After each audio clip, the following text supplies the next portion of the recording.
What's going on, everybody? So back at it today.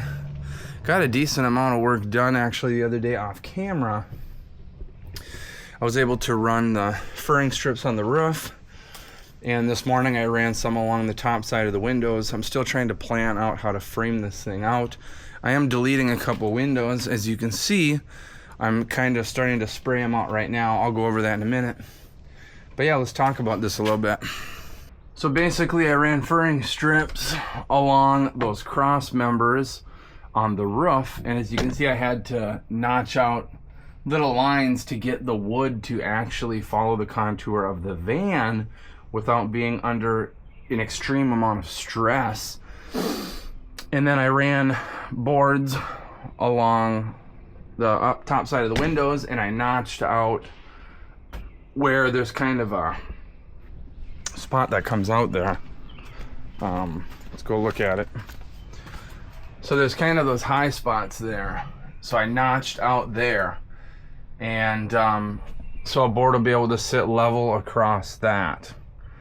Otherwise, yeah, that whole area is completely not flat. Same on this side. Did the same thing right here. I'm gonna have to come up with an idea because this is different than the rest of it. But so yeah, I got to the point where basically I could do the ceiling now. But what I'm doing back here to these windows, so I don't want these windows back here, right? So I've seen a lot of people put black fabric and then tape that fabric, and then that kind of blacks out that window. Otherwise you could put limo tint, but I don't like the idea of the fabric, because if any of that tape ever lets loose and it kind of droops down, it's back behind paneling, and you can't just get access to it to fix it easy, and you will see that from the outside. And I didn't want to go out and buy tint because I already had a couple cans of Plasti Dip. So I'm Plasti Dipping it until it's completely blacked out from the inside, because on the outside it'll basically look the same as limo tint, just a really dark black window. And if anybody ever decides to take the van apart, they can just easily peel the Plasti Dip back off. So it's that simple. So yeah, we're just spraying these windows until they're completely blacked out, and they should look like a really dark tinted window from the outside. So, and I'm not masking anything off because all this shit's gonna be covered. So, you know, what does it matter if there's a little overspray? It's gonna take like 6 coats to get that completely blacked out. That light coming through there makes it look so thin. If you were spraying this on paint, it would basically look black already. It's just gonna look like a dark tinted window when it's done. As you can see, it already does. Just looks like a blacked out window. Yeah, that's the best way to black out windows on a van, is just using Plasti Dip. And then just insulate over that. I'll insulate through here on both sides, boom, boom, boom, up. And yeah. All right, so here's kind of what I planned out. So ceiling pretty much ready to rock. Just got to tape a couple things. So I blacked out this window, made sure the window was tight so there'd be no leaks, and leak checked it. Now covering this area with insulation as well as down there. From the bed on is going to be all cabinets, and they're going to come up basically just about flush with the window. I'm going to run a board down here and then have a board coming straight down and straight down, and then that'll get tongue and grooved right up, butt up against this, and then this will get trimmed out. And then that part of the window there is straight down. This is at an angle, so this board is going to be straight. You'll still get access to these bolts back here if you ever need to, but then I'm going to build a nice square trim that'll kind of trim out that window, and in the front I'll have to kind of match it, but I want to leave those little things accessible down there so you can open that window if you ever need to. On this side I decided to black this window out as well, and then I'm going to run a board all the way across there and then run boards down. Try to keep it as flush to the body as possible so I don't take any of the square footage or square inches away from the van. And then this side is just going to get tongue and groove walled out, And again, there'll either be a bench or a cabinet on this side as well. But yeah, I should have enough plastic up here to finish this window. I'm gonna have to grab the other cans. Yeah. Once you get to the last coat, you just douse it on, and if you ever need to peel it off later, it peels super easy. All right, so I got this window blacked out. I put up insulation, started framing out that area where the tongue and grooves are gonna go on that side. When I do put tongue and grooves up, I'm gonna do a couple and then shove wool insulation in there for additional insulation, and also to prevent this insulation from moving around at all. As well as on the ceiling, same thing. Put up a couple boards, maybe 3 or 4 boards, shove wool insulation in there. So that'll really increase the insulation, you know, R value of the van. So anyways, I just gotta run a couple more boards on this side, and then I'll have a nice flat. It's really difficult, dude, because there's so many waves in this fucking thing, all these creases and shit. So I got all the tongue and groove areas framed out. So the tongue and groove on the ceiling, on this wall, pretty much down to here and across, and down here. It'll also come potentially down through the center of that window, but I haven't decided if I'll do that or something else. But looks a little crazy, but it's strong as hell. The windows are a little dirty on the outside, but just looks like really dark tinted windows with that plasti dip on there. So all right, so yesterday I left off with kind of framing this thing out, and I sanded and stained these boards. The goal is to make them look kind of rustic. Let me go to the back.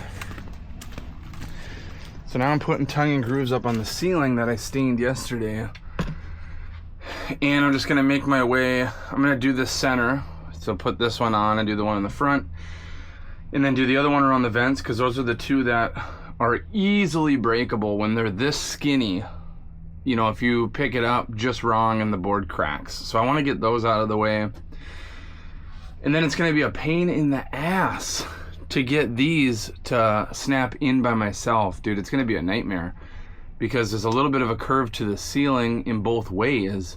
So getting those to pop in is going to be crazy difficult. But by the way, so in terms of colors, I'm doing this rustic looking ceiling and then pocket lights. Down the side is probably going to be a white tongue and groove board, and then I'll try to trim it out with white here, trim it out in the back with white, trim the ceiling out with the rustic looking color, white down there and above the bed. The cabinets are probably going to be like a dark purple or blue or something, maybe gold hardware, stainless steel appliances, black faucet. I wish I would have got a gold one, but so yeah, I'm just kind of figuring out as I go the colors and stuff. But yeah, so that's kind of a general idea. White walls as of now, and then the rustic looking kind of barn style ceiling, and then like a purple colored cabinet. But I may change the color of the cabinets to like a green. And yeah, we're not gluing and nailing, because if we ever need to take this down to service anything or add solar panels or add something to the roof or whatever, we need this to be able to come down easily. So yeah, this is super challenging by yourself, because the van curves in 2 different directions, and getting these huge boards to line up is a fucking bitch. But trying to just tap them in, make my way from one side to the other. Not fucking easy at all, man.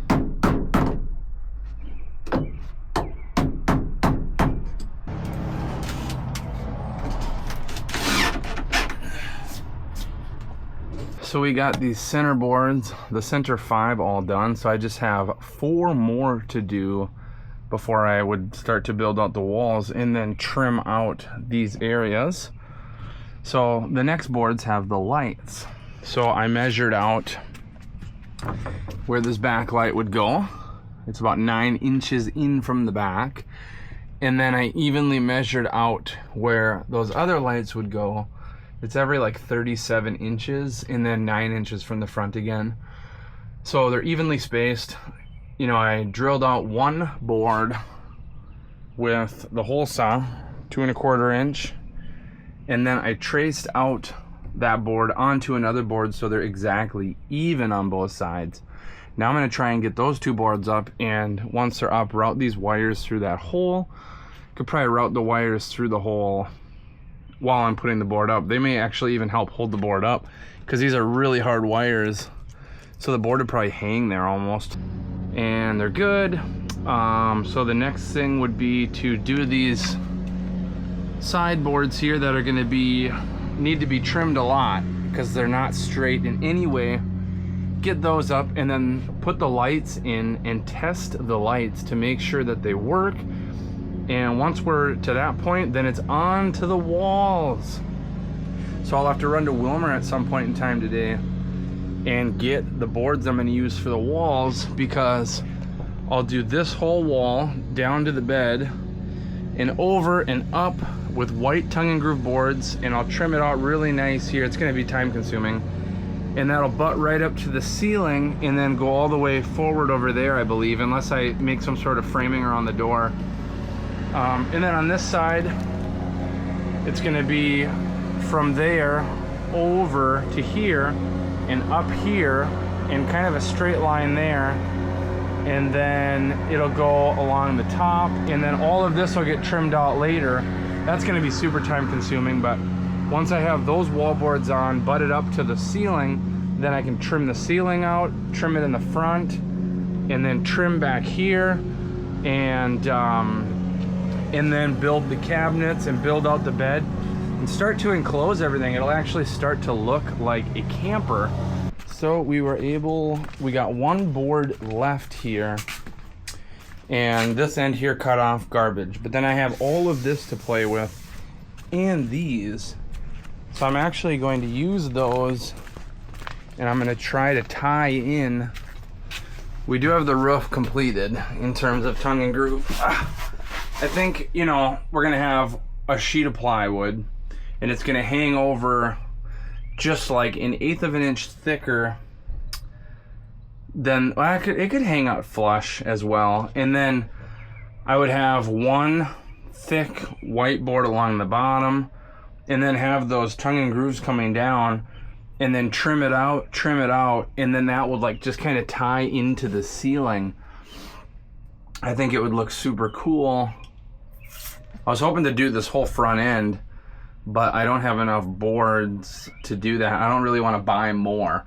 So I'm just going to do partial, trim it out, and have white down below. But other than that, so we got these butted up to the framing on the sides.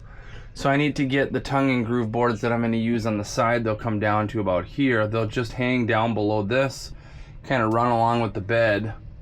So boom, boom, boom, boom, boom, boom on that side. And they'll be out a hair here. I don't know if I should try and go all the way, or if I should I think I should trim that out later.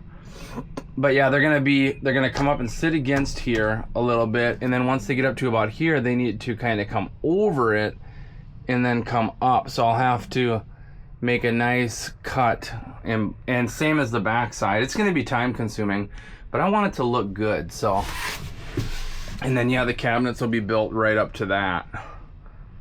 And then all the cabinets will be built out completely, whatever.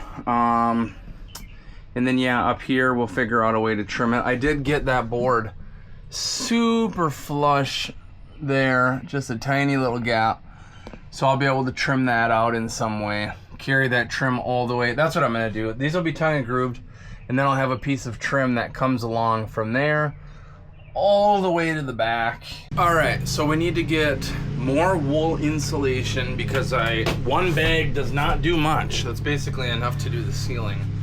And so I want to stick wool insulation in all these areas here, as well as in the doors. I'm going to put some sound deadening material and then add some wool insulation to the doors.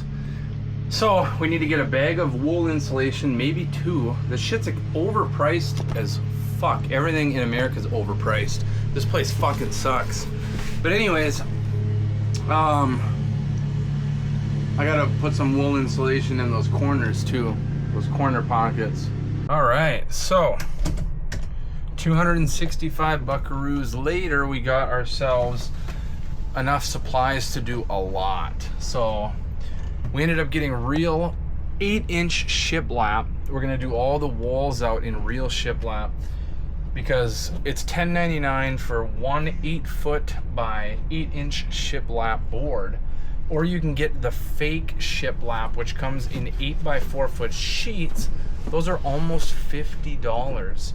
So when you look at it like this, you either buy 2 fake shiplap boards, 8x4s, or you know, for $100, or you spend $150, actually even less than that, 100 and whatever, and you get real shiplap.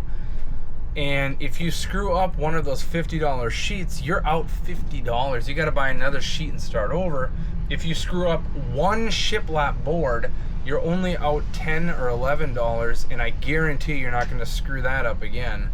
You screw up once, you're going to be pissed, and you're going to make sure you don't do it again. So not only is it a better quality having the real shiplap, and the material itself is a little bit better. You can just feel by like feeling it, you can feel the difference. But you know, there's just kind of like that, if you screw up, it's not going to be the end of the world and you got to go buy a whole new sheet. It'll be a lot easier to work with individual sheets because there's going to be a lot of, you know, crazy cutting on both ends. And I think just cutting it sheet by sheet is going to be significantly easier. So I got that, and then I got more framing material. I got the plywood for the base of the cabinets on the inside because I got to build them up over those wheel wells. So you're going to have some sort of sturdy plywood in there that's able to hold weight. I also got hardboard, 1/4-inch hardboard, which is going to be for the backing of the cabinets on the inside. So I'm putting the lights in now, just making sure they all work. And then tomorrow I'm going to move on to the walls. I want to show you how easy it is to put these lights in. Where's that light? There it is, right? So you buy these Wago clips, or any brand similar to these will probably be fine. You can get a Chinese brand for half the price, and I guarantee it would be just as good, if not better. But it's up to you what you want to spend. So remember, I ran them in line, all with each other. The switch will be right here. And I have these loops. It loops down and goes, loops down and goes. So now all you do is you take and you cut, boom, boom. So now you have the 2 positives and 2 negatives, one coming in this way and going back out that way kind of thing. Take this Wago clip, open it up. This is the 3 clip. So it has 3 ins, 3 wires can go in here. So you strip both ends. These wires are like rock hard wires, really heavy duty fucking wires, which is kind of whatever, but take and strip the ends of these off. Oh, fuck.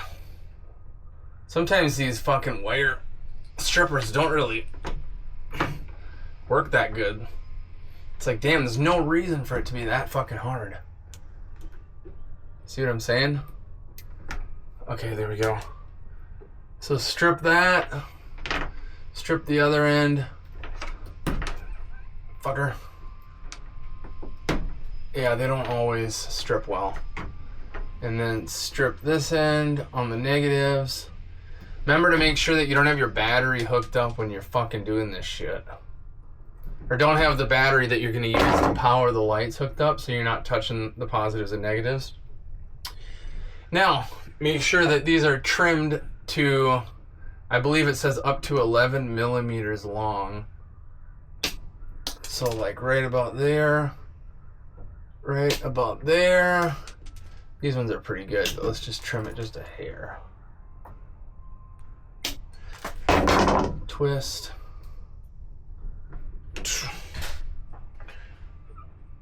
negative, positive on one side, positive, come on.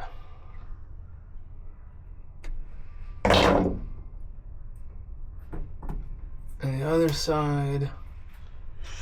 And this is how you wire those up. The positive comes in, and then the light comes out the middle, and then you got the other positive wire going out the other side. Same with the negative. Negative in, negative in the middle from the light, and negative out on the other end. And that's it. All right, so another day, another project. Okay, so this is a pain in the ass though. So these are shiplap boards. I kind of wish I would have went with the 6-inch boards now, because I think it would have looked better, but we're rocking the 8ers, and it's less work anyways to do it this way. But so I'm trying to rough cut this stuff out as close as possible without spending too much time on it, because everything needs to get trimmed out. So right now I'm gonna stuff insulation, extra insulation up behind there, and then I'm going to run another board down, and at that point I may be done with the wall on this side, because I think I'm gonna do almost like a headboard. This is fiberglass insulation. When you're working with this, if you can, wear a long sleeve, but make sure you at least wear gloves, because this stuff is really fucking itchy.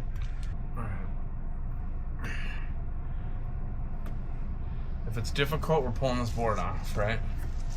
Oh, not too bad. Just stick her right up in there.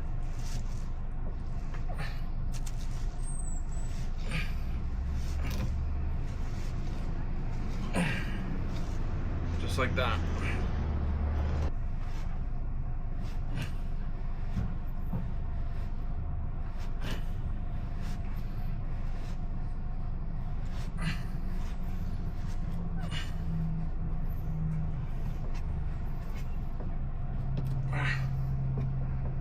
All right, so I got insulation stuffed in up to this board here and in that back corner as well.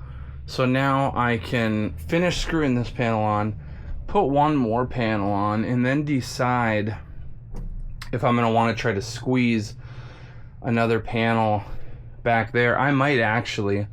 All right, so we got these panels in down to behind the bed. And so now what I'm going to do is I'm going to try to make something that is straight here, kind of goes right up to the corner here, and it'll be kind of flat there and then flat on the other side to kind of, you know, corner out this corner, because there's no board that wants to like take this contour. So I think we're just going to frame that out. All right, so I made this board. First, I took cardboard and I made a template here, and then I traced that out on a piece of wood, and then I made this board, which is in the shape of the template. I also shaved down the top to a point as well as the bottom, because this curves, so that kind of helps it sit more flush on top and bottom, as you can see here. And now, let's see, it goes right about here. Let's see, right here. So this will go right here. All right, so again, we drew up a template on cardboard, cut it out, and cut out a board to fit right here. I'll take and just kind of skim this off by hand. So I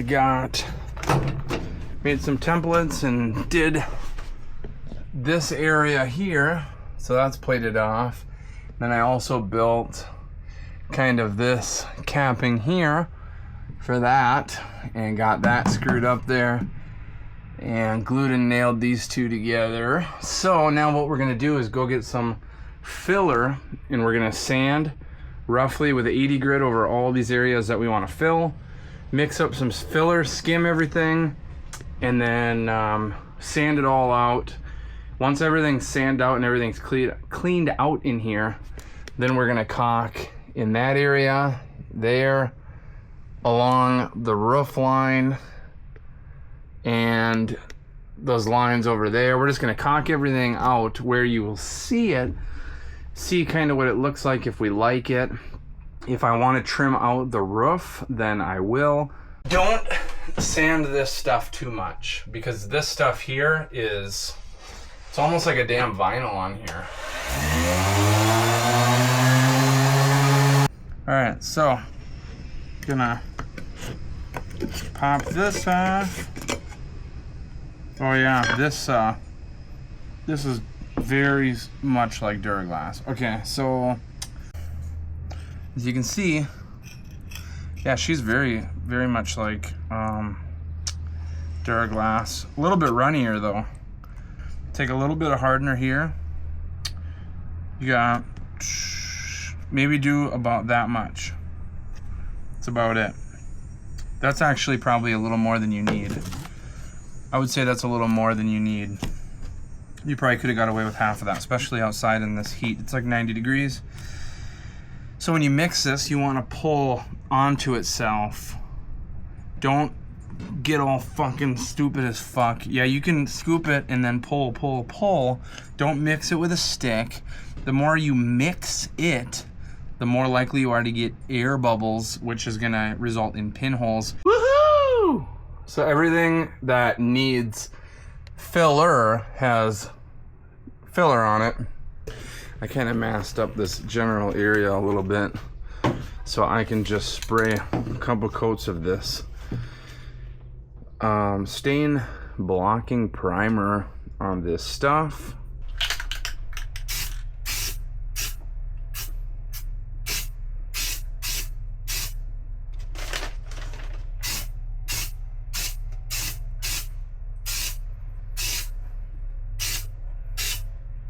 Oh wow, comes out super thick.